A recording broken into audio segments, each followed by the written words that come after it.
Hey, I'm Michał, a senior engineering manager, and today I want to talk about dysfunctions of leadership teams in companies. I was inspired to cover this topic by the Harvard Business Review article named Why Leadership Teams Fail and What to Do About It by Thomas Cale and Marianna Zangrillo.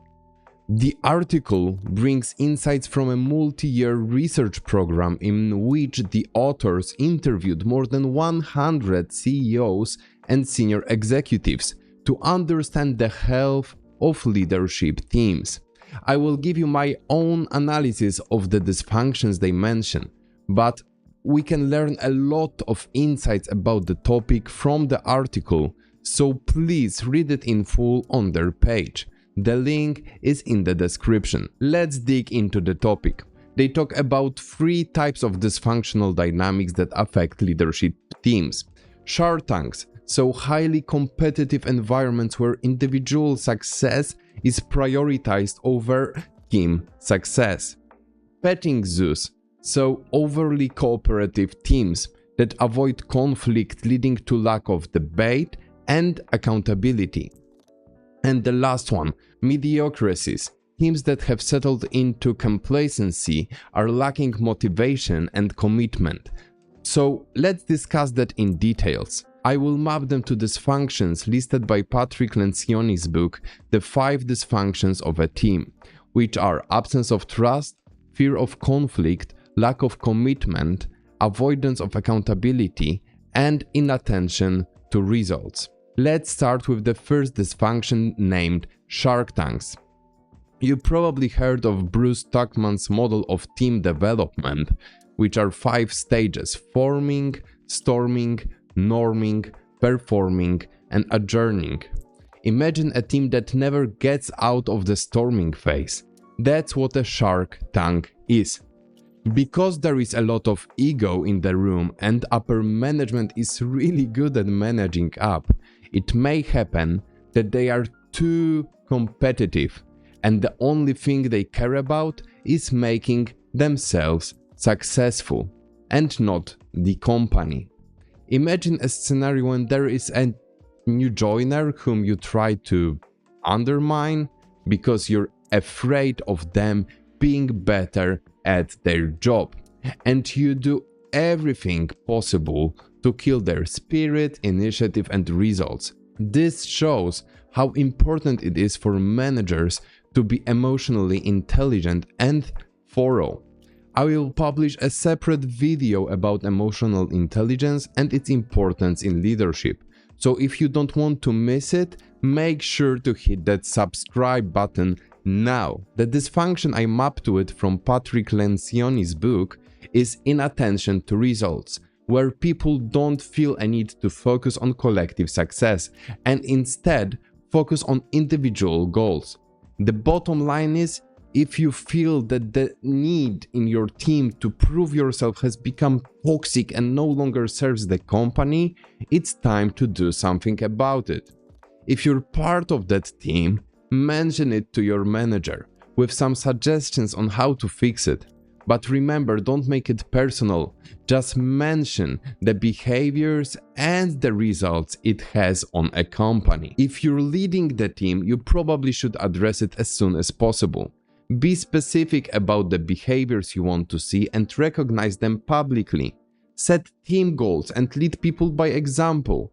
Always remember to reiterate the importance of team success and reward the behaviors that benefit the company. Remember, give people specific feedback, and if they don't adapt, remember you can always remove them from the team. If you have any other ideas how to handle such situation, please share your knowledge and thoughts in the comments. Now, let's take a look at the opposite of the spectrum, petting zoos. Imagine cooperation being on the left-hand side of the spectrum and competitiveness being on the right. If moving the dial all the way to the right means you're in the shark tank, the petting zoos is doing the reverse and putting it all the way to the left. Sounds like a good thing, but it's not. From the 5 dysfunctions of a team, there are 2 which belong to petting zoos. First is fear of conflict, so avoidance of healthy debate and open communication, which results in unresolved issues. And second, avoidance of accountability, so failure to hold one another accountable, which lowers standards for everyone.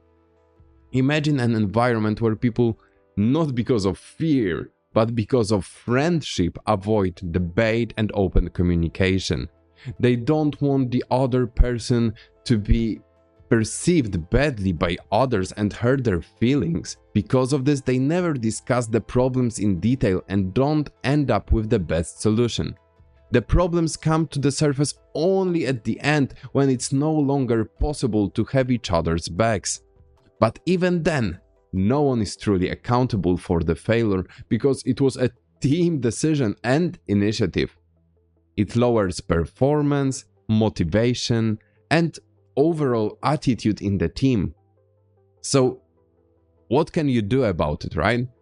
But before we'll discuss that, please, if you enjoyed this video, make sure to press this like button. It really helps me to be motivated and keep recording these videos. Thanks! So what can you do about petting zoos? Encourage a healthy debate. Make sure people understand that it's okay to disagree and critique ideas, not the people behind them. Make it a safe space where such attitude and behavior is rewarded, and the team understand that being candor is what's expected. The other thing is to make sure you keep people accountable and that they understand that they have full ownership over the objectives. They should be transparent about the progress and present it the way that's understandable and honest. And the last dysfunction is mediocrities. It's like combining all 5 dysfunctions into one team. They don't trust each other, they don't disagree, but not because they fear conflict. They just don't care. They don't care about the results or people. They feel so good in their daily routine that they just want to protect it at all costs and move on. If you're in this situation, I'm sorry to tell you that, but it's probably the hardest one to fix. It requires finding the right balance between competitiveness and collaboration.